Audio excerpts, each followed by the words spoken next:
শীতকালে আমরা পিঠে পুলি খেতে খুবই পছন্দ করি, আর শীতকাল মানেই পিঠে পুলি খাওয়ার ধুম পড়ে যায়। আজকে আমি খুব সহজভাবে তৈরি করে নেওয়া যায় তেমনই একটি মজার পায়েসের রেসিপি শেয়ার করছি। রেসিপিটি তৈরি করার জন্য বাটিতে নিয়ে নিচ্ছি 1 কাপ চালের গুঁড়ো, লবণ, 2 টেবিল চামচ ময়দা আর অল্প অল্প জল দিয়ে খুব পাতলাও নয় আবার খুব বেশি ঘন নয় তেমন একটা ব্যাটার তৈরি করে নিচ্ছি।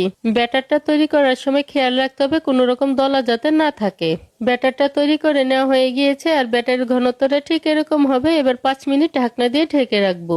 এবার প্যানটা গরম করে সামান্য পরিমাণ তেল টিস্যু পেপার দিয়ে মুছে নিচ্ছি। তারপর চামচের সাহায্যে ব্যাটারটা দিয়ে ছোট ছোট বাতাসার মতো বানিয়ে নিচ্ছি।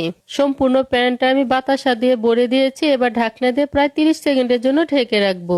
সবগুলো বাতাসা আমার তৈরি করে নেওয়া হয়ে গিয়েছে। এবার প্যান থেকে তুলে নিচ্ছি, আর এটা কিন্তু লাল করা যাবে না। একই রকম ভাবে সবগুলো বাতাসা আমি তৈরি করে নিচ্ছি। এবার প্যানে আধা লিটার দুধ আর 4টি ছোট এলাচ দিয়ে দুধটাকে ভালো করে জাল করে নিচ্ছি। দুধটা ঘন হতে শুরু করেছে। এবার এর মধ্যে স্বাদমতো চিনি আর 2 টেবিল চামচ পাউডার মিল্ক খুব ভালো করে মিশিয়ে আবারও জাল করে নিচ্ছি। প্রায় 10 মিনিটের মতো জাল করে নেওয়ার পর দুধটা ঘন হয়ে গিয়েছে। এবার তৈরি করে রাখা বাতাসাগুলো এর মধ্যে দিয়ে দিচ্ছি। এখন মিডিয়াম আঁচে প্রায় 10 মিনিটের মতো জাল করে নিচ্ছি। পায়েসটা আমার তৈরি করে নেওয়া হয়ে গিয়েছে। এখন নামিয়ে নিব। আর এখন যদিও পাতলা মনে হয় কিন্তু ঠান্ডা হয়ে যাওয়ার পর আরো ঘন হয়ে যাবে। ঠান্ডা হয়ে যাওয়ার পর পায়েসটাকে আমি কিশমিশ দিয়ে পরিবেশন করে নিয়েছি। ব্যাস তৈরি হয়ে গিয়েছে বাতাসা ছাড়া মজাদার বাতাসার পায়েস।